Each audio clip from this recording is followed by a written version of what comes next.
Similarly, the House of Representatives has passed for second reading the 2023 Supplementary Appropriation Bill of 2.176 trillion naira. The accelerated consideration followed an earlier communication of President Bola Ahmed Tinubu to the House containing the 2024 to 2026 medium-term expenditure framework and fiscal strategy paper plan, and read by the Speaker, Mr. Tajuddin Abbas, during plenary.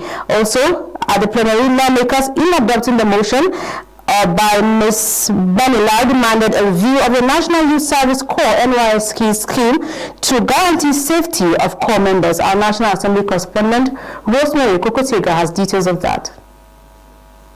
Breakdown of the budget as passed by the House shows 18 billion naira is for statutory transfers, 992,802,015,985 naira for recurrent non-debt expenditure, while the sum of 1,165,989,270,049 naira is for contribution to the Development Fund for capital expenditure for the year ending 31st December 2023.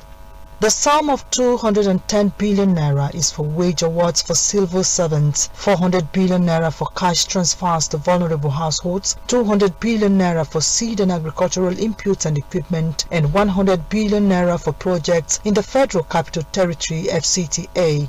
Chairman House Committee on Appropriation, Mr. Abubakar Bichi, spoke on the development. The President has also introduced about 200 billion to close the gap of 35,000 increasement which he has promised to the civil servants, and for works is critical roads across 6 geopolitical zones from north, west, south and everywhere in this country, as well as the housing deficit. From what we have seen so far, the President wants to construct 42,000 housing across 6 geopolitical zones, so likely it's going to be more than 200,000 to 300,000 units. The President has done very well for this budget. The House, in another development, called for the review of the National Youth Service Corps NYSC scheme, especially as it regards safety of corps members. This followed adoption of a motion by a Plateau State lawmaker, Ms. Benilar, demanding that justice be served for the murdered NYSC member in Kaduna State, Ms. Chalya Grace Silas. The lawmaker, Chairman, Committee on Youth and spokesman of the House, briefed members of the press committing to ensuring that the late NYSC member's case does not die a natural death. The family of Chalya Silas must be compensated by the National Youth Service Corps, because that's the only child the parents have, and there's nothing you can give them to compensate for the loss of their only child.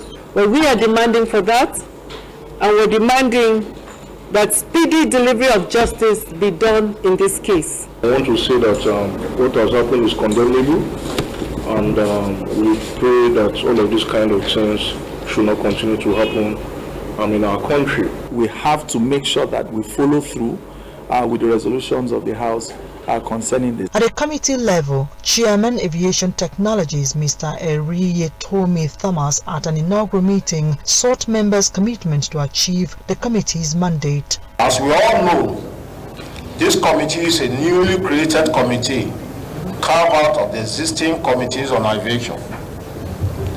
It is a high-tech driven committee with so much expectation from us. We dare not fear the House, Nigerians, and other stakeholders. The House, among other proceedings at both plenary and committees, extended an invitation to the Minister of Humanitarian Affairs and Poverty Alleviation over mode of implementation of the 1.1 trillion naira conditional cash transfer. Rosemary UKOKO-TEGA, ASO Tele.